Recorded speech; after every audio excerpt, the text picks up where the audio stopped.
প্রথম জুমআ পহেলা তারিখ সালাতুল জুমআ আদায়ের উদ্দেশ্যে আমাদেরকে এখানে একত্রিত করেছেন। দুনিয়ার হাজারো ব্যস্ততা থাকা সত্ত্বেও ইবাদতের আকর্ষণে মাওলায়ে কারীমের টানে আল্লাহর ঘরে আমরা আসতে পেরেছি। এই তৌফিকটুকুন যে আল্লাহ দিয়েছেন তার শুকরিয়া আদায় করে বলি আলহামদুলিল্লাহ। মুহতারাম মুসল্লিয়ানে কেরাম, আজকে শাবানের প্রথম তারিখ। হিসাব করে দেখা গেছে আগামী 11ই মে, আগামী মে মাসের 11 তারিখ, অর্থাৎ আগামী মাসের 11 তারিখ পবিত্র লাইলাতুল বারাআত, শবে বরাত। 12টা বৃহস্পতিবার দিবাগত রাত। এইরকম খুব কমই হয়। বৃহস্পতিবার দিন গিয়া যে রাত আসে এটাকে বলা হয় জুমার রাত। একদিকে জুমার রাত আর একদিকে শবে বরাত। আল্লাহ পাক রব্বুল আলামিন সেই রাতে আমাদেরকে ক্ষমা করার জন্যে এই রাত যেন আমাদের মহারাতে পরিণত হয়। দ্বিতীয়ত, বয়ানের শুরুতেই আজকে আপনাদের সকলকে ধন্যবাদ জানাচ্ছি এই জন্যে যে আপনারা গত শুক্রবারের ইসলাহি মাহফিল সফল করেছেন।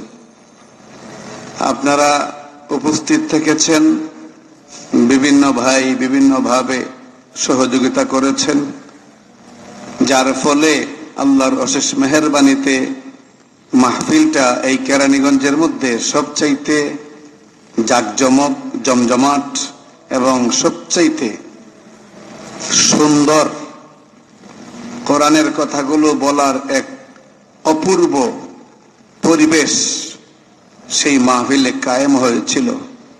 প্রথমত আল্লাহ পাকের শুকরিয়া আদায় করি, দ্বিতীয়ত আপনাদের কৃতজ্ঞতা স্বীকার করছি। সাথে সাথে আপনাদের বরাবরে অনুরোধ থাকবে এই মসজিদের যে কোনো প্রোগ্রাম আপনারা এভাবেই সফল করবেন। আমার পক্ষ থেকে আপনাদের প্রতি অনুরোধ, উদাত্ত আহ্বান। আশা করি এই আহ্বানে সাড়া দিবেন তো ইনশাআল্লাহ। আল্লাহ পাক সকলকে কবুল আর মঞ্জুর করুক। আজকে আপনাদের খেদমতে পবিত্র কোরআনের সবচেয়ে বড় সূরা সূরাতুল বাকারা, এই সূরাতুল বাকারার 21 নম্বর আয়াতটি তিলাওয়াত করেছি। সূরাতুল বাকারা পবিত্র কোরআনের সবচেয়ে বড় সূরা। 286টি আয়াত আছে এর মধ্যে। এই সূরাতুল বাকারা রাসূলের চাচা, রাসূল করিম সাল্লাল্লাহু আলাইহি ওয়াসাল্লামের চাচা হযরত আব্বাস রাদিয়াল্লাহু আনহু, তিনি এই সূরাতুল বাকারার মানি মানে তরজমা, তাফসীর, ব্যাখ্যা, বিশ্লেষণ দীর্ঘ 12 বছরে কমপ্লিট করছিলেন। মুখস্থ তো করছেনই, তারপরে তরজমা, তাফসীর, ব্যাখ্যা, বিশ্লেষণ, কোন আয়াতের কি উদ্দেশ্য, এক কথায় এই সূরাতুল বাকারার পুরা মেসেজটা তিনি 12 বছর সময়ে এই দীর্ঘ টাইমে রপ্ত করেছিলেন।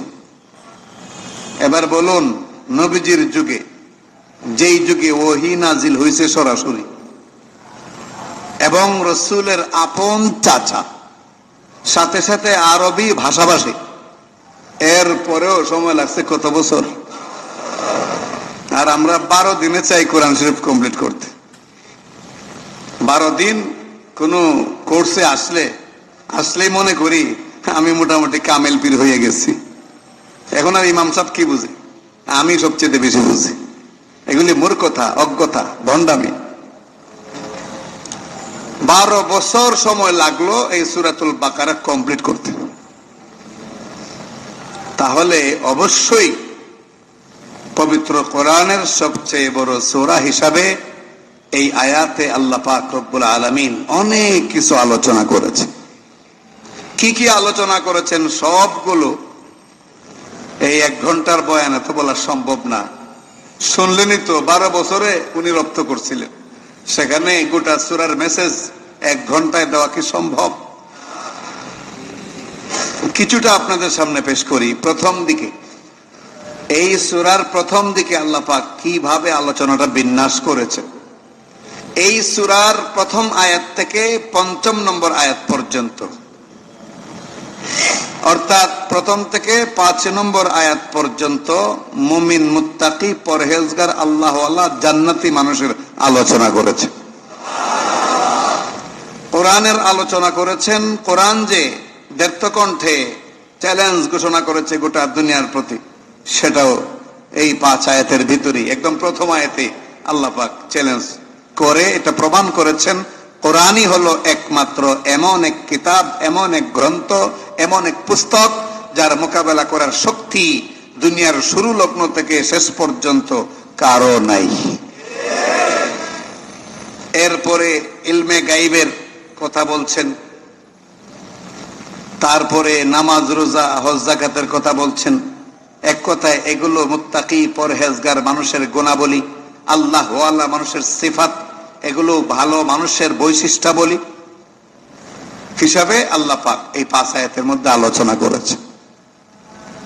আলিফ লাম মিম যালিকাল কিতাবু লা রাইবা ফিহি। মাশাআল্লাহ, অনেকে তো মুখস্থ জানেন, আর একটু হিম্মত করলে তো পুরা সূরাটাই মুখস্থ করতে পারেন। আলিফ লাম মিম যালিকাল কিতাবু লা রাইবা ফিহি।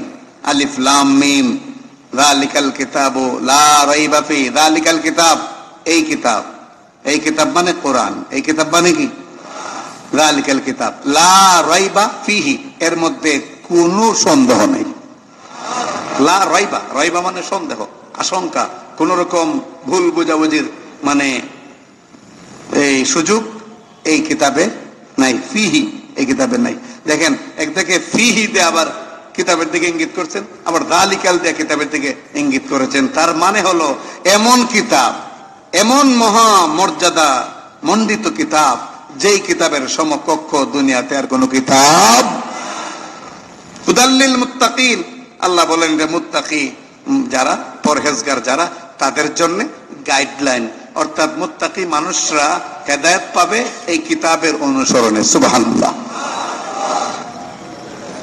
এখন মুত্তাকি কারা, এটা আল্লাহ বলছেন, আল্লাযীনা ইউমিনুনা বিল গায়বি, যারা গায়েবের উপর কি করে? বিশ্বাস রাখে, নামাজ কায়েম করে, যাকাত দেয়, আল্লাহর পথে ব্যয় করে, এবং আসমান থেকে যত কিতাব নাজিল হয়েছে হে নবী আপনার উপরে এবং আপনার আগে, এই সবগুলোর উপর বিশ্বাস যারা করে, তারা মুত্তাকি, তারা পরহেজগার। গায়েবের কথা বলা হয়েছে যে গায়েবের উপর বিশ্বাস করো। গায়েব কাকে বলে? গায়েব বলা হয় এমন অদৃশ্য জ্ঞান, এমন অদৃশ্য বিষয়ে এমন ইলম যা কোনো মাধ্যম ছাড়াই অর্জন হয়। বলুন তো, এই অর্জনটা একমাত্র কার হয়? একটু বুঝে শুনে বলুন, কার হয়? মানে কোনো মাধ্যম ছাড়া আগ পর সব কিছুর খবর কার কাছে? এখন যদি কেউ এই জায়গাটার মধ্যে কেউ যদি আল্লাহর সাথে কোনো মানুষকে কিংবা কোন সত্তাকে, সেই সত্তা তিনি হন পয়গাম্বর, সেই সত্তা তিনি হন কোন পীর, সেই সত্তা তিনি হন কোন বুজুর্গ ব্যক্তি, যে কেউ হোক, যদি এই গুণটার মধ্যে ইন করে দেয়, অর্থাৎ এই গুণটা আল্লাহ ছাড়া অন্য কোনো পীরকে, অন্য কোনো পয়গাম্বরকে, অন্য কোনো ব্যক্তিকে যদি এই গুণটা দিয়ে সম্বোধন করে, তাহলে এই লোকটা কি আর ইমানদার থাকতে পারে?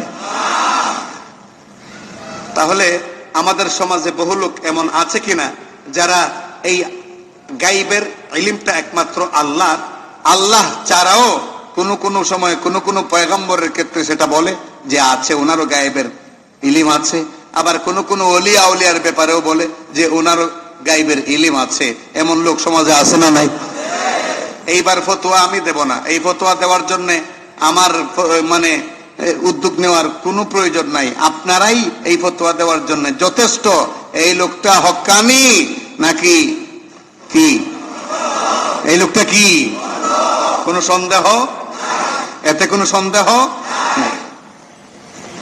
হুদাল লিল মুত্তাকিন, এই কোরআন মুত্তাকিদের জন্য পরহেজগার, এই পরহেজগারদের জন্য এটা গাইডলাইন, পথ প্রদর্শক, এটাই সোজা পথ দেখাবে। মুত্তাকি পরহেজগার কারা? যারা এই এই বিষয়গুলোর উপরে ঈমান রাখে।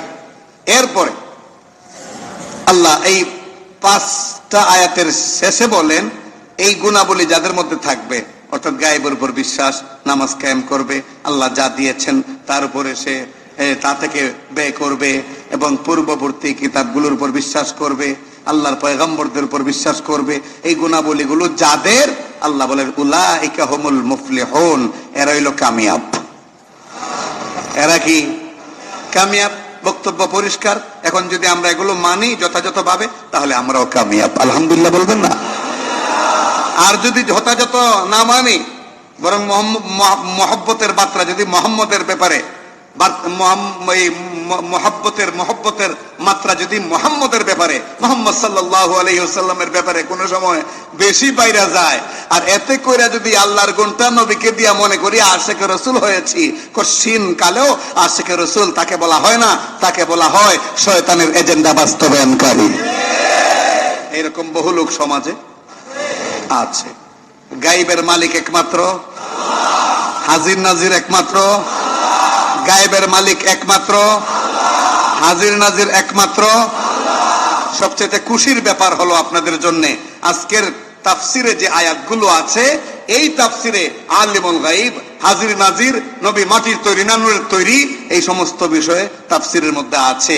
যদি মনে করেন যে ইমানি তাকাজায় বিষয়গুলো ভালো করে একটা পোস্টমর্টেম হওয়া উচিত, এগুলোর ভালো করে একটা এক্সরে রিপোর্ট হওয়া উচিত ইমান আকীদাকে মজবুত করার জন্য, তাহলে আল্লাহর ওয়াস্তে আমি আজকে আপনাদেরকে অনুরোধ করি, আজকের তাফসির মাহফিলে শরীক থাকবার চেষ্টা করবেন। শুধু একা নয়, ভাই বন্ধুকে দাওয়াত করে নিয়ে আসবেন ইনশাআল্লাহ। বুকে হাত দিয়া বলতে পারি, আজকের বয়ান শুনবেন, রেকর্ড করে নিয়ে যাবেন, একা একা বারবার শুনবেন, এরপরে সিদ্ধান্ত নেওয়ার জন্য আমার কাছে আসতে হবে না, আপনি নিজেই যথেষ্ট হয়ে যাবেন। হক তরিকা কোনটা, হক আকীদা কোনটা, সত্য আকীদা কোনটা, আর ভেলকিবাজির আকীদা কোনটা, মানুষকে ধোঁকা প্রতারণায় ফেলে দিয়ে ইমান ধ্বংস করার আকীদা কোনটা, সূর্যের মতো পরিষ্কার হয়ে যাবে ইনশাআল্লাহ। এই 5 আয়াতে আল্লাহ পাক মুত্তাকি পরহেজগারদের জন্য আলোচনা করেছেন। 6 নম্বর আয়াত, 6 নম্বর আয়াত এবং 7 নম্বর আয়াত, এই 2 আয়াতে আল্লাহ পাক কাফেরদের কথা আলোচনা করেছেন, বেঈমানদের কথা আলোচনা করেছেন। বেঈমান কাকে বলে? যে আল্লাহ মানে না, আল্লাহ মানে না, এবং সে ইমানদার এটা দাবিও করে না, তার নাম কি? বেঈমান। 2 আয়াতে আল্লাহ বেঈমানের আলোচনা করছেন। তো 5 আর 2 কত গেল? 7। আর 20 আয়াত পর্যন্ত, 7 থেকে 20 আয়াত পর্যন্ত কত আয়াত? 13 আয়াত। 7 থেকে 20 আয়াত পর্যন্ত সূরাতুল বাকারার আল্লাহ পাক রব্বুল আলামিন মুনাফিকদের আলোচনা করেছেন। সমাজের অত্যন্ত ভদ্র মানুষেরা, কি বলেন আপনারা? কি বলেন? ঠিক বুঝি? হ্যাঁ, মসজিদের ভিতরে বসেও মাথা ঠিক থাকে না আপনাদের। এরা সমাজের ভদ্র মানুষ না এরাই মানবতার দুশ্মন? মুনাফিক কাকে বলে? মুনাফিক বলা হয় এমন লোককে, যে লোক ইমাম সাহেবের কাছে আইসা কয় অমুক তো আপনার ব্যাপারে এই কথা বলছে, ইমাম সাহেব সরল বিশ্বাসে তার গ্রহণযোগ্যতার আলোকে তার কথা বিশ্বাস করে বললেন অমুক এই সমালোচনা করেছেন আমার ব্যাপারে, এটা তো হতে পারে না, এটা তো তিনি করতে পারেন না, তিনি একজন ভালো মানুষ, একজন দাতা মানুষ, একজন দানশীল মানুষ, একজন নামাজি, হজও করেছেন, তিনি তো এমন কথা বলতে পারেন না। বাস ইমাম সাহেবের মুখ থেকে এই কথাটা নিয়ে ওই লোকের কাছে আবার চলে গেল, গিয়ে বলল শুনছো মিয়া, শুনছো যে ইমাম সাহেবরে তো মহব্বত করো, এই ইমাম সাহেব কয় নামাজ রোজা হজ কইরা এই লোকটা এই ভণ্ডামি করে। দেখুন তো কেমন পেস লাগাইছে। আসেনি এমন লোক? আপনাদের আওয়াজে তো মনে হয় সংখ্যা খুবই কম। এমন লোক আছেনি? এর নাম কি? আল্লাহ পাক কোরআনের ভিন্ন আয়াতে বলছেন এদের স্থান ডাইরেক্ট জাহান্নামের একদম নিচে, আবু জেহেলেরও নিচে, আবু জাহালেরও নিচে, একদম নিচে। ফি দারকিল আসফালি মিনান নার। আসফাল বলা হয় একদম তলদেশ গভীরকে, একদম নিচু থেকে নিচু জায়গাকে আসফাল বলা হয়। ফি দারকিল আসফালি মিনান নার। আল্লাহ বলেন মুনাফিকরা জাহান্নামের একদম নিচু জায়গা থাকবে। এখানে একটা বিষয় লক্ষণীয়, ইমানদারদের কথা বলছেন কত আয়াতে? 5 আয়াতে। কাফেরদের কথা বলছেন কয় আয়াতে? মানে সূরাতুল বাকারার 20 আয়াতের মধ্যে যে ইতিহাসগুলো ঘটলো। আর মুনাফিকদের কথা বলছেন, বিষয়টা বুঝছেন আপনারা? বুঝলেন কিছু? ইমানদারের কথা 5 আয়াতে, কাফেরদের কথা 2 আয়াতে, আর বাকি 13 আয়াতে। তাহলে বোঝা গেল মুনাফিকরা বড় মর্যাদার মানুষ না বড় ভয়ঙ্কর? বড় ভয়ঙ্কর। ইতিহাস তালাশ করে দেখুন, মুসলিম মিল্লাতের মধ্যে যত পেচ লাগছে, মুসলিম মিল্লাতের মধ্যে যত গন্ডগোল লেগেছে, মুসলিম মিল্লাতের মধ্যে যত রকম অঘটন ঘটছে, এর পিছনে যাদের ভূমিকা সবচাইতে বেশি, তাদের মধ্যে অন্যতম হইল এই গোষ্ঠী, মুনাফিক গোষ্ঠী। এই মুনাফিকরা কি না করেছে, আজকে যদি তাফসিরে আসেন তাহলে শুনতে পারবেন কি করেছে তারা। আমাদের মুসলিম উম্মার মা জননী উম্মাহাতুল মুসলিমিন হযরতে আয়েশা সিদ্দিকা রাদিয়াল্লাহু আনহা, উনার উপরে তারা অপবাদ দিয়েছে যে এই আয়েশা নাকি এক সাহাবীর সাথে জিনা করেছে। আজকে তাফসিরে আসবে কথাগুলো। এই মুনাফিকদের কথা 13টি আয়াতে বলছেন আল্লাহ পাক রব্বুল আলামিন। রাসূল করিম সাল্লাল্লাহু আলাইহি ওয়াসাল্লাম অসংখ্য হাদিসে মুনাফিকদের থেকে সতর্ক থাকবার জন্য মুসলমানদেরকে উদ্দেশ্য করে আল্লাহ নবী বারবার বলেছেন। এমন কি আরাফার মাঠে বিদায় হজ্জের ভাষণেও আল্লাহ রাসূল এই কথাটা উল্লেখ করেছেন, মুনাফিকদের থেকে সাবধান, মুনাফিকদের থেকে সাবধান। আল্লাহ রাসূল বলেছেন, দেখো আমার ইসলাম প্রচারে যারা সবচেয়ে বেশি বাধা দিয়েছে, সবচেয়ে কৌশলগতভাবে আমাকে পিছিয়ে রেখেছিল, তারা হইল মুনাফিক, তারা হইল মুনাফিক।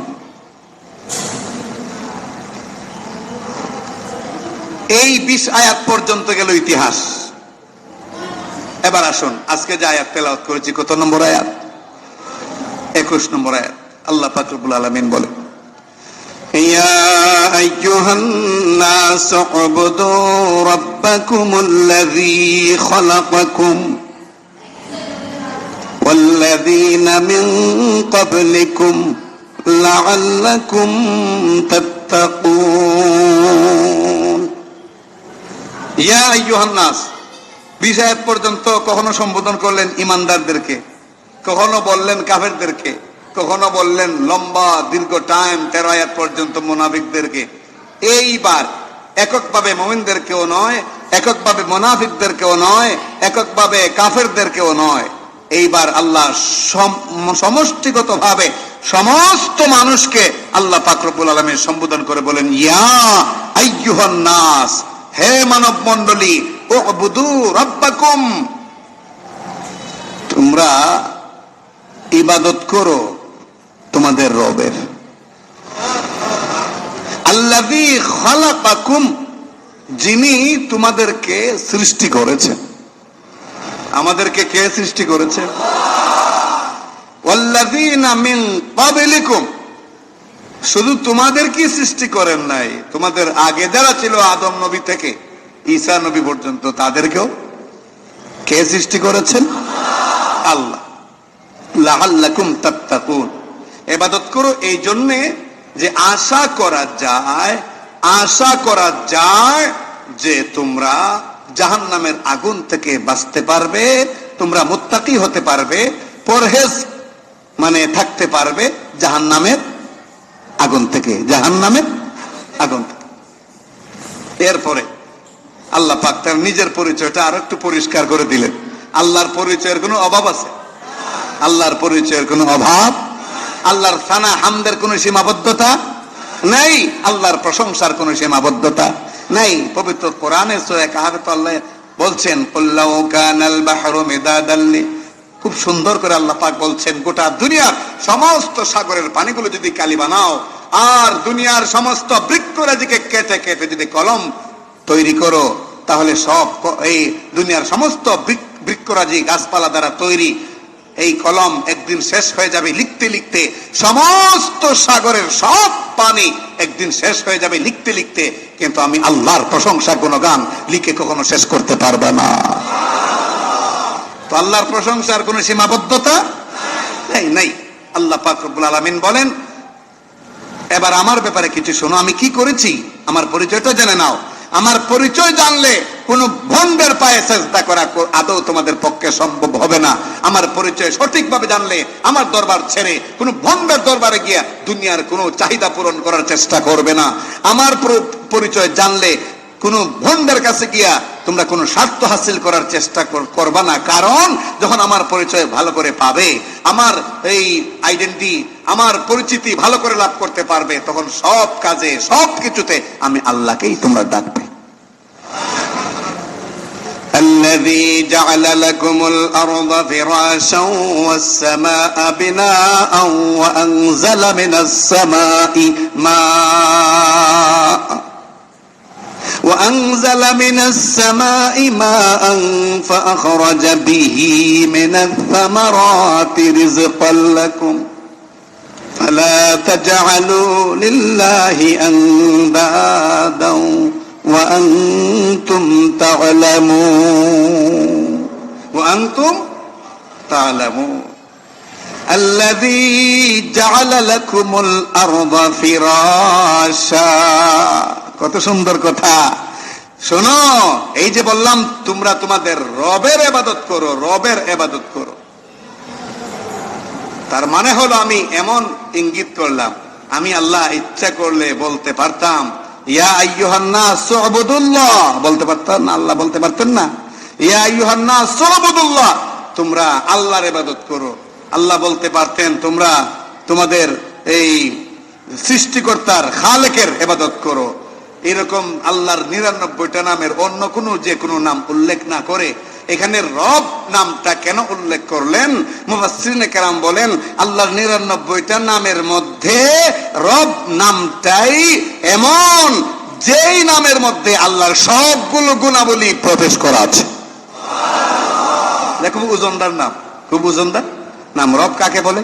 রব বলা হয় খুব সংক্ষেপে তামাম মাখলুকাত, তামাম সৃষ্টজীব, শুধু মানুষ না, তামাম কুল কায়নাতের যত সৃষ্টি জীব আছে আল্লাহ, এই সবগুলি যা অর্জন করেছে, এই অর্জন করার ক্ষেত্রে তারা চাইবার আগে যিনি ব্যবস্থা করে দিয়েছেন তিনি হলেন রব।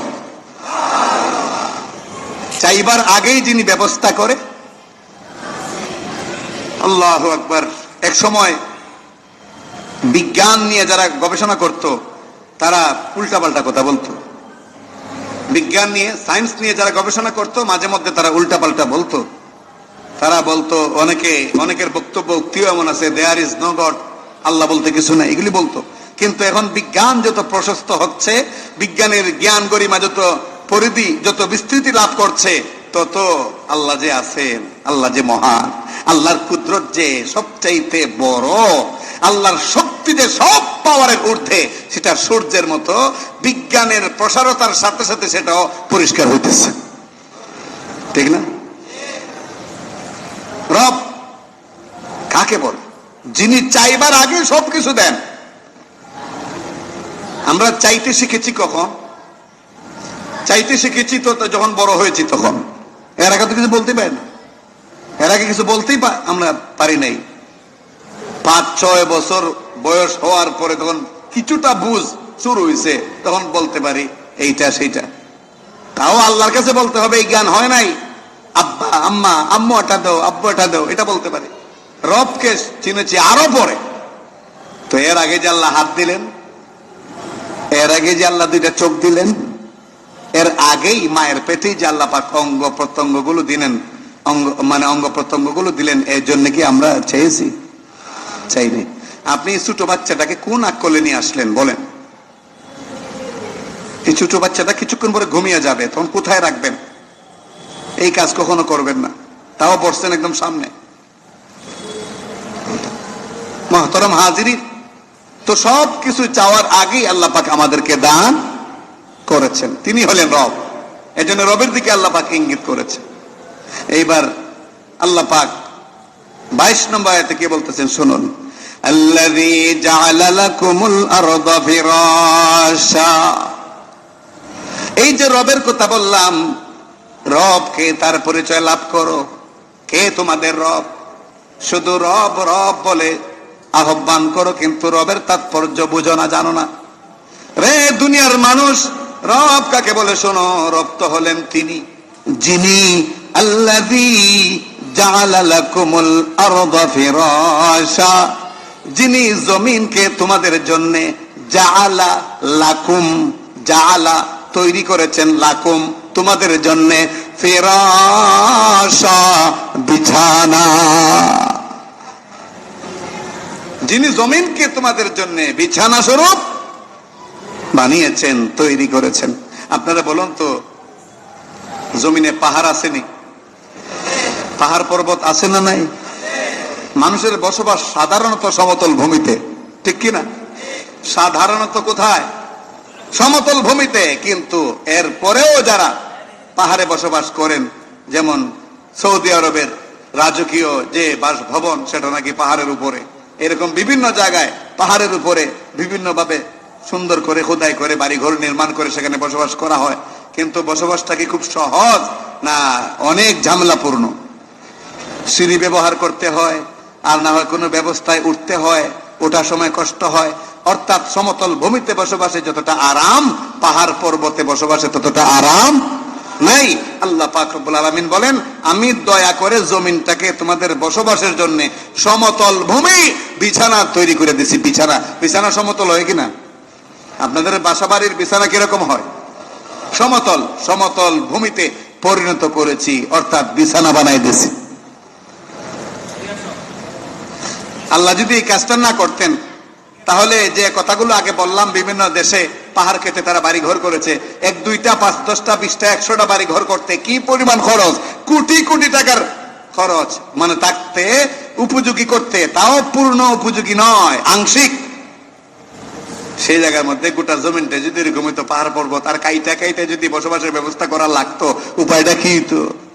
উপায়টা কি হইতো? পরীক্ষার জন্য আল্লাহ পাক রব্বুল আলামিন নিচের মাটির মধ্যে স্তরে কিছুটা মানে ভিন্নতা রেখেছেন, যার কারণে কোথাও পাইলিং লাগে, কোথাও পাইলিং লাগে না। যেখানে পাইলিং লাগে, যেমন আমাদের মসজিদে প্রায় 70-75 ফিট নিচে গিয়া পাইলিং করতে হয়েছে, কোটি কোটি টাকার নিচেই চলে গেছে। আমার পানের ভাইরা, এইভাবে যদি আল্লাহ পাক রব্বুল আলামিন গোটা জমিনটাই পাইলিং এর ব্যবস্থা করতেন, কয় বেটার কপালে বহুতল ভবন করা সম্ভব ছিল? সম্ভব ছিল? শুকরিয়া কই দিকে আদায় করবেন? একদিকেও শুকরিয়া আদায় করে শেষ করতে পারবেন। জাআলা লাকুমুল আরদা ফিরাশান ওয়াস সামাআ বিনা। আল্লাহ বলেন, রব তো তিনি যিনি জমিনকে তোমাদের জন্য বিছানা স্বরূপ সৃষ্টি করেছেন, তৈরি করেছেন, আর আসমানটাকে তোমাদের জন্য ছাদ বানাইছেন। ছাদ, আসমানটা কি? ছাদ।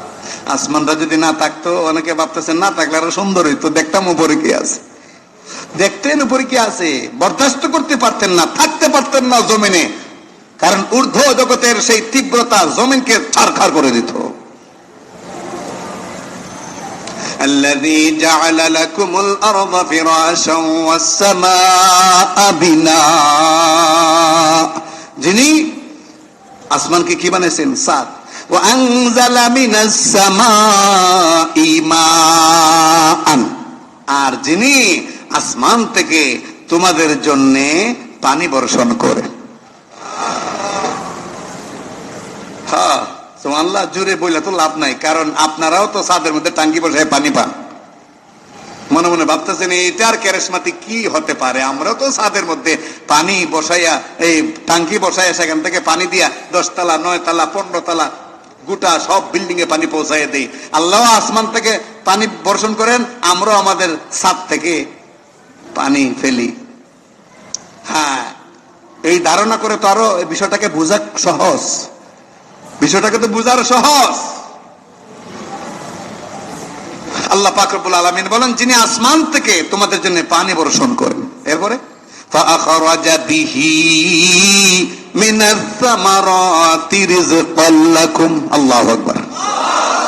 ফাখরাজা বিহি মিনাস সামারাত, এরপর এই পানি দিয়া আল্লাহ তোমাদের বিভিন্ন শাক সবজি ফল ফলাদি ফলাইয়া দেন। রিজকাল লাকুম, যা তোমাদের জন্য রিজিক। সুবহানাল্লাহ, সুবহানাল্লাহ। কি বলে শুকরিয়া আদায় করবে, কি বলে শুকরিয়া আদায় করবে? এই জন্য রাসূল করিম সাল্লাল্লাহু আলাইহি ওয়াসাল্লাম এক হাদিসে ইরশাদ করেন, একটা মানুষ যদি শত শত বছর হায়াত পায়, আর সেই লোকটা জন্মের দিন থেকে নিয়ে এই শত শত বছর পরে যখন তার মৃত্যু হয়, মৃত্যু পর্যন্ত যদি একমাত্র সিজদার মধ্যেই পড়ে থাকে, তবু আল্লাহ পাকের একটা নিয়ামতের শুকরিয়া আদায় করে শেষ করতে পারবে না। কোথায় আছি আমরা আজকে? কত দম্ভ, অহংকার, কথায় কথায় বেটাগিরি, কথায় কথায় বাহাদুরি, কথায় কথায় নেতাগিরি। একটু চিন্তা করা উচিত, কোথায় আছি, কোথায় ছিলাম, কোথায় যাব, কে পাঠিয়েছেন, আমাদেরকে কেন পাঠালেন, কি দায়িত্ব ছিল, আর কি করছি, একটাবার চিন্তা করা উচিত। মিনাস সামারাতি রিজকাল লাকুম ফালা তাজআলু লিল্লাহি আনদাদান ওয়া আনতুম তা'লামুন। এতগুলো বক্তব্য দিয়া নিজের পরিচয় তুলে ধরে এইবার আল্লাহ এই 22 নম্বর আয়াতের শেষ দিকে বলতেছেন, বান্দারে আমি আমার রবের পরিচয় দিলাম, আমি আমার সৃষ্টির পরিচয় দিলাম, তোমাদের প্রতি আমি যে দয়া মায়া করলাম তাও সুন্দর করে পরিষ্কার করে বলে দিলাম। কেন বললাম শোনো, এই জন্যই বলেছি, ফালা তাজআলু লিল্লাহি আনদাদান ওয়া আনতুম তা'লামুন, জেনে শুনে কোনদিন আল্লাহর সাথে কাউকে সমকক্ষ দাঁড় করাবে না। এগুলো কেন বললাম? যে কোনোভাবেই কোনো ক্রমেই জেনে শুনে আল্লাহর সাথে আমার সাথে কাউকে শরীক করবা, কাউকে শরীক করবা না। এখন আপনারাই বলুন, আল্লাহর সাথে শরীকি হয়, শিরিক হয়, আল্লাহর সাথে অংশীদার সাব্যস্ত হয়, মুমিন মুসলমানের সমাজে এমন কোন কাজ হয়নি? আর একটু আওয়াজ করে বলুন, হয়নি? সুতরাং আজকে এই মুহূর্তে কালীগঞ্জ বড় মসজিদে জুমার বয়ানে যারা অংশগ্রহণ করে আছেন, শুনছেন, এদের মধ্যে যদি কোনো ভাই এমন থাকেন যে শিরিক করেছেন, যেটা আল্লাহর পাওয়ার যোগ্য ছিল, সেজদা কার পাওয়ার যোগ্য?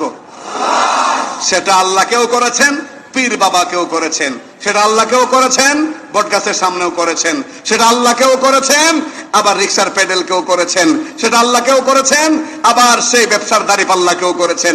এমন শিরক যদি কেউ করে থাকেন, দুইটা পায়ে ধরে বিনয়ের সর্বোচ্চ বিষয়টি সামনে রেখে বলছি, মেহেরবানি করে ফিরে আসুন, ফিরে আসুন, আর না হয় বাঁচার পথ থাকবে না, বাঁচার পথ। প্রথম আয়াতে আল্লাহ কি বললেন? লাআল্লাকুম তাত্তাকুন। আরবিতে লাআল্লাহ শব্দের তাৎপর্য হইল যে সম্ভবত আশা করা যায় বা আশাবাদ ব্যক্ত করা, এই সমস্ত বিষয়ে লাআল্লাহ শব্দটা কি হয়? ব্যবহৃত হয়। আল্লাহ প্রথম আয়াতে কি বললেন? ইয়া আইয়ুহান নাসু উবুদু রাব্বাকুমুল্লাযী খালাকাকুম ওয়াল্লাযীনা মিন ক্বাবলিকুম লাআল্লাকুম তাত্তাকুন। হে মানব মণ্ডলী, তোমরা ইবাদত করো আল্লাহ, যিনি তোমাদেরকে সৃষ্টি করেছেন, যিনি তোমাদের পূর্ববর্তীদেরকেও সৃষ্টি করেছেন। লাআল্লাকুম তাত্তাকুন, আশা করা যায় তোমরা মুক্তি পাবে জাহান্নাম থেকে, মুক্তি পাবে দুজখের আগুন থেকে, আশা করা যায় তোমরা মুত্তাকি হতে পারবে। মুফাসসিরিনে কেরাম বলেন, এই লাআল্লাহ শব্দটা সামনে যোগ করে আল্লাহ পাক ইশারা করেছেন, শুধু ইবাদত বন্দেগী করে তোমরা পার পাবে না যদি আমি আল্লাহর দয়া না থাকে। আমি আল্লাহর দয়া যদি না থাকে, শুধু ইবাদত বন্দেগী করে পার পাবে না। শুধু ইবাদত বন্দেগী করে যদি পার পাওয়া যেত, ইবাদত করলেই যদি জান্নাত পাওয়া যথেষ্ট হইতো, জাহান্নাম থেকে মুক্তি লাভ যথেষ্ট হইতো, তাহলে এখানে লাআল্লাহ শব্দটা, আশা করা যায় শব্দটা ব্যবহার করার কোনো প্রয়োজন ছিল না। এই বিষয়টা আমাদের অনেকের বোঝা উচিত। কারণ আমরা ওই কেউ কেউ আছে 5 বেলা নামাজ আদায় করি, 2-4 বার হজ করি, বা একটু আল্লাহ বিল্লাহ করি, মাঝে মধ্যে একটু দোয়ার মাহফিল টাহফিল করি। এগুলো কইরাই এমন একটা ভাব প্রদর্শন করি, এমন একটা পর্যায়ে নিজেকে মনে করি যে আমি অনেক কিছু কইরা বালাইছি, জান্নাতে যাওয়ার জন্য আর তেমন কিছু দরকার নাই। এই ধারণা করা ঠিক নয়। এই যে একটু আগে হাদিস বললাম, জন্মের দিন থেকে মৃত্যু পর্যন্ত সেজদায় পড়ে থাকলো আল্লাহর এই যথার্থ ইবাদত করা সম্ভব না। আমাদের ইবাদতে ভুল হয় কিনা? আমাদের ইবাদত বন্দেগীর মধ্যে ভুল ত্রুটি হয় কি হয় না? এই ভুলের ইবাদত বন্দেগী দিয়া কেমনে আশা করি শুধু ইবাদত দিয়ে চলে যাব? সম্ভব নয়। বরং আল্লাহর দয়ায় একমাত্র জাহান্নামের আগুন থেকে মানুষকে হেফাজত করতে। এখানে আইসে আবার অনেকে একটু উল্টা বুঝে, এরা আবার খুব লালনের পাগল, বাউলের পাগল। এরা এখানে আইসা কয় এই জন্যই তো আমরা নামাজ পড়ি না। নামাজ পড়ে কি কেউ কোনোদিন জান্নাতে যাইতে পারবো? কালীগঞ্জ বড় মসজিদের হুজুর কেন, আরো বড় হুজুরাই কয় এই জন্যই নামাজ না। আল্লাহ দয়া করে যদি আমাদেরকে জান্নাত দেয়। আরে গাধার গাধা, আল্লাহ তো দয়া তখনই করবেন যখন তুমি দয়ার পাত্র হইবা। ইবাদত না করলে দয়ার পাত্র হইতে পারবা না, জাহান্নামের কুকুর হয়ে যাইবা। ইবাদত না করলে দয়ার পাত্র হওয়া সম্ভব না। ইবাদত করার পরে আল্লাহ আশা করা যায় তুমি দয়ার পাত্র হতে পারো। একটা উদাহরণ দিলে বুঝবেন ভালো। সুলতানুল আরিফিন যাকে বলা হয় সমস্ত ওলিদের মধ্যে সুপ্রসিদ্ধ আল্লাহর ওলি বাইজিদ বুস্তামি রহমতুল্লাহি আলাইহি, নাম শুনছেন না? অবশ্যই তিনি আল্লাহর একজন খাস ওলি, এতে কোনো সন্দেহ নাই। বাদ বাকি তাকে নিয়ে যে এখন ব্যবসা করা হয়, এটা বড় জঘন্যতম কাজ। বাইজিদ বুস্তামির এক মাজার চট্টগ্রাম আছে, আর একটা ভারতে না পাকিস্তানে কোন জায়গায় আছে। মানে লোক একজন, মাজার কয়েকটা। কি অবস্থা দেখছেন? একজন লোকের মাজার কয়টা হয়? একটা লোকের কয়েকটা মাজার হওয়া যদি সম্ভব থাকতো তাহলে আল্লাহ নবীর মাজার হইতো কোটি কোটি। বাংলাদেশে কালীগঞ্জ বড় মসজিদের পাশে একটা, তারপরে বাজার মসজিদ একটা, শাহী মসজিদ একটা, শুধু কালীগঞ্জে 8-10টা হইত। মাজার বুঝি কয়েকটা হয়? মাজার মানে কি? মাজার মানে হলো জিয়ারতের জায়গা, যেখানে জিয়ারত করা হয়। আর জিয়ারত করা হয় কোন জায়গায়? আরে কবরেই তো, কবরে জিয়ারত করে না মানুষ। তো একটা মানুষের কবর কয়টা হয়?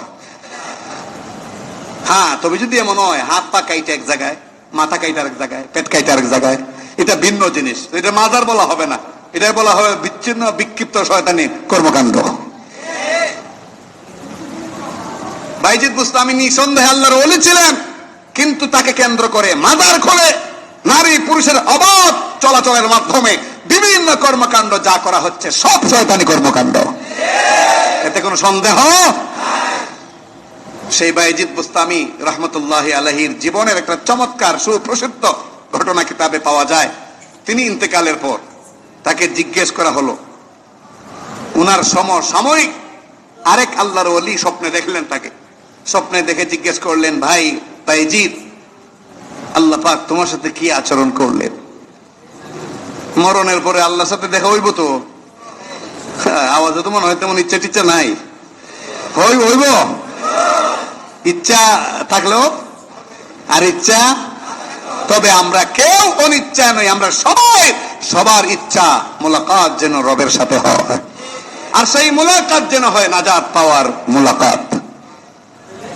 আমার পানের ভাইরা, সেই বাইজিদ বুস্তামিকে জিজ্ঞেস করা হলো স্বপ্নে, আপনি ইন্তেকালের পর আল্লাহ কি আচরণ করেছেন আপনার সাথে?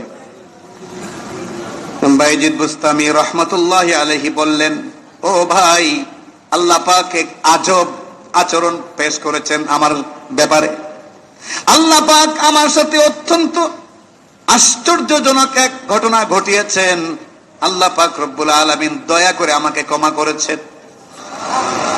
কত কাজ করেছি, পীর মুরিদি করেছি, কত রকম কাজ করেছি, ইসলামের কাজ, কিন্তু মুক্তির বেলায় আল্লাহ পাক এমন একটা কাজকে ওসিলা বানাইছেন যা বড় আশ্চর্যজনক।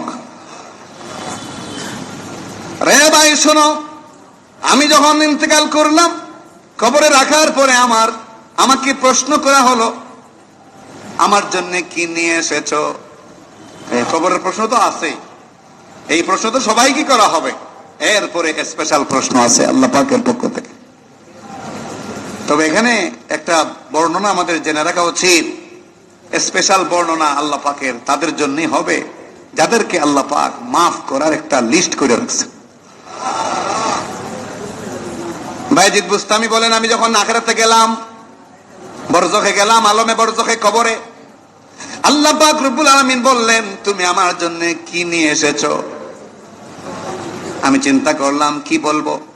যদি ইবাদত বন্দেগীর কথা বলি, তাহলে ইবাদত বন্দেগীতে অসংখ্য ভুল আছে, ভুলে ভরা। এই ইবাদত বন্দেগী আল্লাহর দরবারে কেমনে আমি পেশ করব? চিন্তা করতে করতে হঠাৎ করে আমার মনে হলো, আমার ইবাদত বন্দেগীতে ভুল হতে পারে, কিন্তু আমি যে আল্লাহকে এক বলে বিশ্বাস করেছি, এই তাওহীদের বিশ্বাসে আমার তো কোনো ঘাটতি নাই, একত্ববাদের বিশ্বাসে আমার তো কোনো ঘাটতি নাই। সুতরাং ইবাদত বন্দেগী আল্লাহর দরবারে পেশ না করে আমি বরং পেশ করব, হে আল্লাহ, আপনার জন্য আমার একত্ববাদের বিশ্বাস নিয়ে এসেছি। তিনি বললেন, ওগো রব্বুল আলামিন, আমি ইবাদত বন্দেগী কোনো কিছুই আপনার সামনে পেশ করলাম না, আমি বরং পেশ করছি আপনার সামনে যে আমি আপনাকে এক বলে স্বীকার করেছি এবং এর উপর আমল করে কবর পর্যন্ত এসেছি। কোথাও কোনোদিন কোনো মুহূর্তে কোনো পরিবেশে আপনি ছাড়া কারো ব্যাপারে আমি আপনার শক্তি ভাগাভাগি করি নাই। যেই মাত্র বাইজিদ বুস্তামি এই কথা বললেন, তখন আল্লাহ পাক বললেন, ঠিক আছে, খুশি হইলাম, তবে তোমার বরাবরের প্রশ্ন, ওই যে দুধের রাত্রির ঘটনা কি তুমি ভুলে গেলে? কোন রাত্রির ঘটনা? দুধ বুঝেন তো, দুধের রাত্রির ঘটনা কি ভুলে গেলে? মূল ঘটনা হইল, একবার হযরত বাইজিদ বুস্তামি দুধ পান করলেন রাতের বেলা, আর এই দুধ পান করার পরে তার পেটটা খারাপ হয়ে গেল, 3-4 বার টয়লেটে গেলেন। তখন তার এক বন্ধু এসে জিজ্ঞেস করলেন, কি হয়েছে আপনার? তিনি জবাব দিয়েছিলেন যে দুধ খাইছিলাম আর পেটটা খারাপ হয়ে গেছে। চিন্তা করেন, একটু মনোযোগের সাথে ঠান্ডা মাথায় কথাটা শুনেন। তিনি জবাবে বলছিলেন, ভাই দুধ পান করেছিলাম, এই দুধ পান করার কারণে পেটটা খারাপ হয়ে গেছে। আল্লাহ সেদিকে ইঙ্গিত করে বললেন, তুমি যে আমার সামনে ইবাদত বন্দেগী পেশ করলে না, কারণ ভুলে ভরা মনে করছো। পেশ করেছো তুমি তাওহীদ, অর্থাৎ একত্ববাদের বিশ্বাস, যেটা ইমানের সবচাইতে গুরুত্বপূর্ণ পয়েন্ট। কিন্তু হে বাইজিদ বুস্তামি, ওই যে অমুক রাতে তুমি দুধ পান করার পরে তোমার পেটটা খারাপ হয়ে গিয়েছিল, আর একজনের জিজ্ঞাসায় তুমি বলেছিলে যে দুধ পান করার কারণে পেট খারাপ হয়ে গেছে। ও বাইজিদ বুস্তামি, ভালো করে বলো তো দেখি, পেট ভালো করার মালিক আর খারাপ করার মালিক কে? ও বাইজিদ, ও বাইজিদ, এই বুঝি তোমার তাওহীদের অবস্থা? আমরাও নিজেদের জীবনের সাথে একটু মিলাই দেখি, কি করি আমরা? কথায় কথায় এটা খাইছিলাম পেট খারাপ, ওইটা খাইছিলাম পেট খারাপ। এখানে আইসা আরেকটা মাসালা জেনে রাখা উচিত। আমার তো বর্তমানে আমি ডায়াবেটিস স্কুলের ছাত্র, মোটামুটি কড়াকড়ি ছাত্রই আপাতত। তো অনেকে এটা সেটা না দেন, তো খাই না, কারণ এটা ডায়াবেটিসের জন্য কি ক্ষতিকর। তো অনেকে ফতোয়া দেন মসজিদের বারান্দায়, আরে খান, আল্লাহর মাল, সবই হালাল, খাবেন না কেন? আপনারাই তো ওয়াজ করেন যে এগুলো কোনো কিছু করতে পারে না, সবকিছু আল্লাহ করে। এটাই হলো মানে বুঝের ভুল। এটা কি বুঝের ভুল? আল্লাহ পাক রব্বুল আলামিন এটাও বলেছেন, তুমি সতর্ক থাকো, যেটা খারাপ এটা থেকে তুমি, তোমার স্বাস্থ্যের জন্য যেটা খারাপ সেটা থেকে তুমি বিরত থাকো।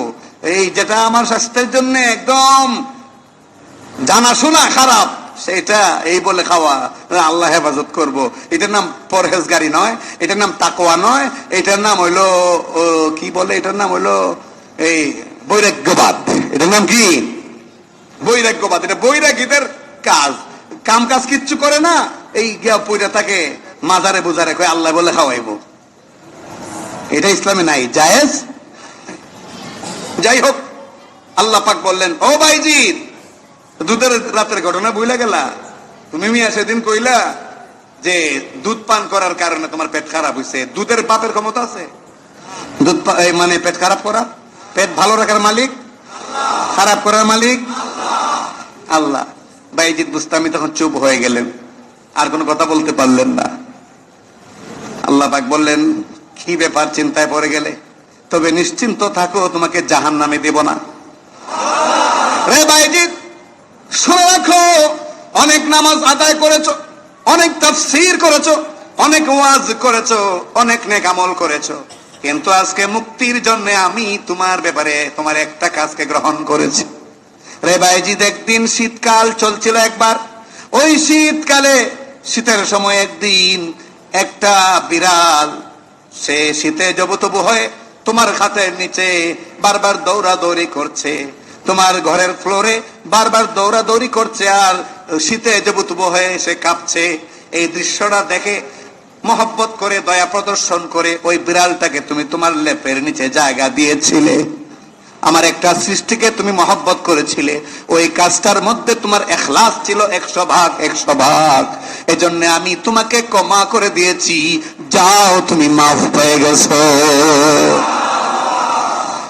যাও তুমি মাফ পেয়ে গেছো। চিন্তা করছেন? সুতরাং ইবাদত বন্দেগীর জোরে জান্নাতে যাওয়া যাবে, এই জন্য আর আসর থেকে আইয়েন না। কি বলেন? নামাজ ঠিক রাখতে হবে, নামাজ রোজা বাদ দিয়া কোনো পিরালি নাই। কি ব্যাপার, কেউ কোনো কথা বললেন না যে? না সুবিধা লাগতেছে না? এটা বাদ দিয়ে হইলে পিরালি হইলে আরাম নাকি? কোনো ডিউটি নাই, মাঝখান দিয়া ডগা বাবা দাঁড়াই গেল। নামাজ রোজা হজ যাকাত বাদ দিয়া কোনো পিরালি, নামাজ রোজা হজ যাকাত বাদ দিয়া কোনো মোল্লাগিরি, নামাজ রোজা হজ যাকাত বাদ দিয়া কোনো মুসলমানগিরি। নামাজ রোজা ঠিক রাখার পরে কেউ অলি, কেউ ইমাম, কেউ খতিব, কেউ মাওলানা, কেউ হাজি, কেউ হাফেজ, কেউ দাতা, কেউ দানবীর। ঠিক না? নামাজ রোজা হইল মূল কাঠি। নামাজ রোজা কি? নামাজ রোজার প্রতি যার কোনো আগ্রহ নাই, সে যত বড় লাল সালু পরিহিত অবস্থায় যত বড় বাবাই দাবি করুক না কেন, কোন দিন আল্লাহর ওলি হতে পারবে না। এটাই দুনিয়ার সমস্ত মুফতিদের ফতোয়া, সমস্ত ইমামদের বক্তব্য, সমস্ত আলেমদের উক্তি। আমার পানের ভাইরা, এত বড় আল্লাহর ওলি বায়েজিদ বুস্তামি, কিন্তু উপায়টা কি হলো? আমরাও কি মাফ পাইতে পারি না? এইরকম কিছু কিছু ওসিলায়, এই যে আপনাদেরকে কষ্ট দেই তাফসির মাহফিলে আইনা, এই জুমার বয়ানেরা, এই জুমার নামাজের আগেই যে বলি আসতে, আরে ভাই এটা কেন বলি? আল্লাহ তো এমনও হতে পারে যে আজকের জুমাটার ওসিলায় আপনারা মাফ করে দিন। একটু আগে আসার ওসিলায়, আধা ঘন্টা আগে আসার ওসিলায়, মনোযোগ সহকারে কোরআন হাদিসের কথাগুলো শোনার ওসিলায় আল্লাহ তো চাইলে মাফের জন্য এটাকেও বানাইতে পারেন একটা কারণ, পারেন না?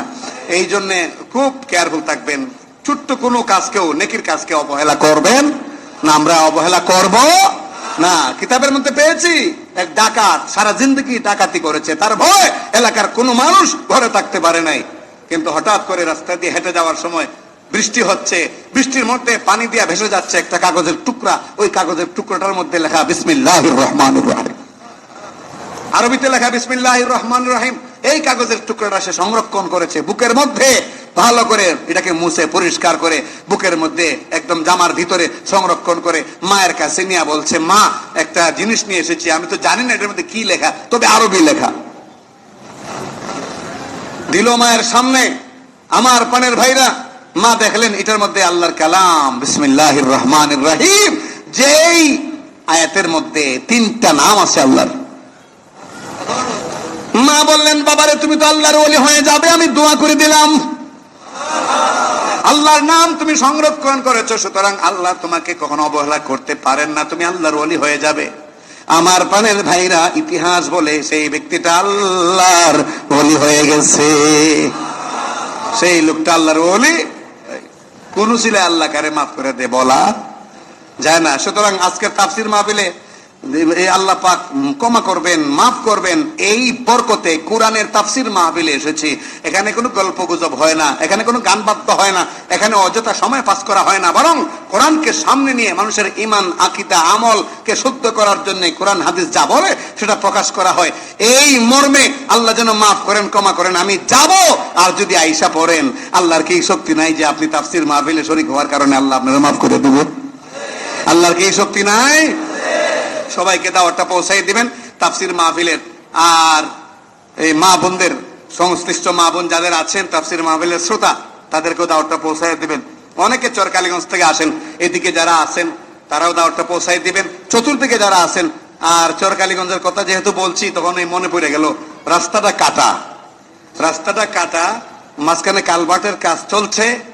এই রাস্তার কাজ চলার কারণে অনেক মানুষের কষ্ট হচ্ছে। আমি অনুরোধ করব সংশ্লিষ্ট ব্যক্তি মহলকে, আমি জানি এই মাইকের আওয়াজ এই সমস্ত সম্মানিত ব্যক্তিবর্গের কানে অবশ্যই পৌঁছতেছে। আমি অনুরোধ করব মানুষের জনস্বার্থে অবশ্যই আপনারা খেদমতের জন্যই কাজটা করতেছেন সরকারের পক্ষ থেকে, ধন্যবাদ জানাই আপনাদেরকে। কিন্তু অনুরোধ থাকবে কাজটা একটু দ্রুত করেন। এটা একটা জনবহুল রাস্তা, প্রতিদিন লক্ষ লক্ষ মানুষের যাতায়াত। আর একটু যদি মনোযোগটা বেশি করে আপনারা দেন, মনোযোগ নাই সেটা আমি বলবো না, আর একটু বেশি করে মনোযোগটা সেদিকে দিলে আমার মনে হয় আরো কম সময়ে রাস্তার কাজটা কমপ্লিট হওয়া সম্ভব। রাস্তার কাজ করছেন, যদি নিয়ত ভালো থাকে, সহি থাকে, তাহলে এটাও তো সওয়াব। জনকল্যাণমূলক কাজ কি সওয়াব না? জনকল্যাণমূলক কাজও ধর্মীয় ইবাদতের সাথে সম্পৃক্ত, জনকল্যাণমূলক কাজও ধর্মীয় ইবাদতের সাথে সম্পৃক্ত, ঠিক কিনা? এমন কাজ যারা করেন আমরা তাদেরকে সাধুবাদ জানাই, সবসময় সাধুবাদ, ধন্যবাদ দিই তাদেরকে, বেশি বেশি ধন্যবাদ দিই। কালকে একটা খবর পাইলাম, এই যে সাত পাখি একটা জায়গা আছে না খেজুরবাগের ওইদিকে, সাত পাখিতে আমাদের বর্তমান যে মাননীয় প্রতিমন্ত্রী নাসরুল হামিদ বিপু ভাই, যিনি কয়েক জমা আগে আমাদের মরহুম হেলাল মেম্বার সাহেবের জানাজায় এসেছিলেন, উনি প্রত্যক্ষভাবে এটা ডিল করার কারণে এবং তাকে উপজেলা চেয়ারম্যান জনাব শাহিন সাহেব সহযোগিতা করেছেন বিধায় আমাদের কালীগঞ্জের আমাদের গর্বিত সন্তান সবরদা ইউনিয়নের সম্মানিত চেয়ারম্যান জনাব ইকবাল ভাই এবং আমাদের মসজিদ কমিটির মোতাওয়াল্লি জনাব হাজী বাসির উদ্দিন এবং জাফর মেম্বার, বিশেষ করে এই 3-4 জন ব্যক্তি মন্ত্রী মহোদয় এবং উপজেলা চেয়ারম্যানের সাথে যোগাযোগ রক্ষা করার কারণে এবং এই ব্যাপারে বেশি গবেষণা করার কারণে সাত পাখিতে 88% জায়গার উপরে একটা কবরস্থানের বিল পাস হয়েছে।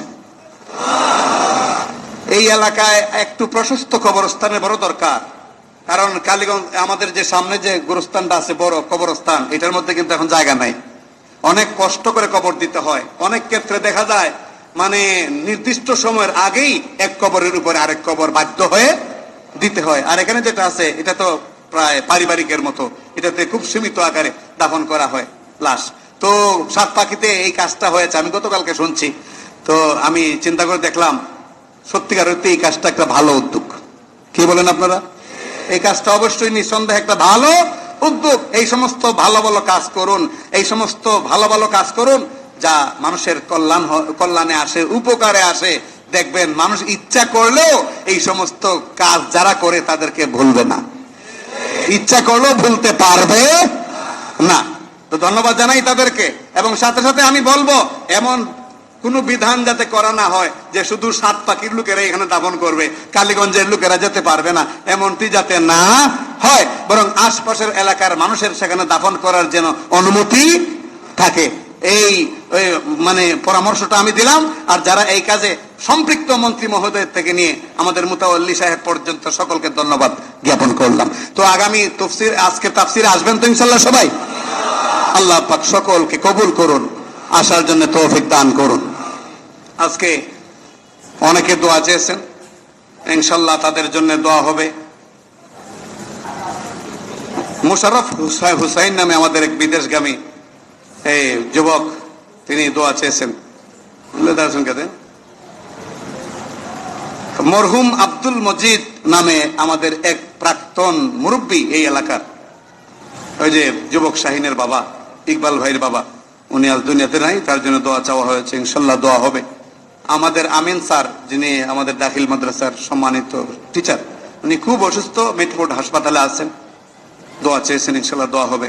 তাহের মিয়া নামে আমাদের এক মুসল্লি রেগুলার, খুব অসুস্থ, হঠাৎ করে গত রাতে খুবই মরণাপন্ন অবস্থা ছিল, তিনি দোয়া চেয়েছেন।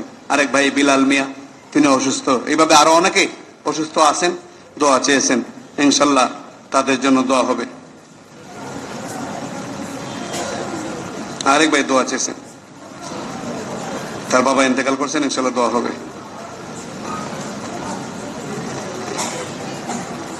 আস্তাগফিরুল্লাহ রাব্বি মিন কুল্লি যামবিন ওয়া আতুবু ইলাইহি লা হাওলা ওয়ালা কুওয়াতা ইল্লা বিল্লাহিল আলিয়্যিল আযীম।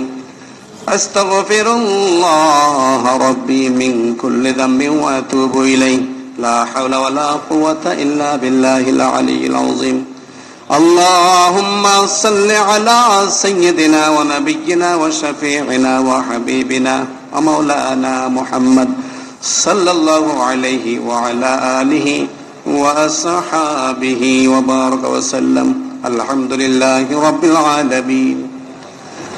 ربنا ظلمنا أنفسنا وإن لم تغفر لنا وترحمنا لنكونن من الخاسرين. ربنا وآتنا ما وعدتنا على رسلك ولا تخزنا يوم القيامة إنك لا تخلف الميعاد.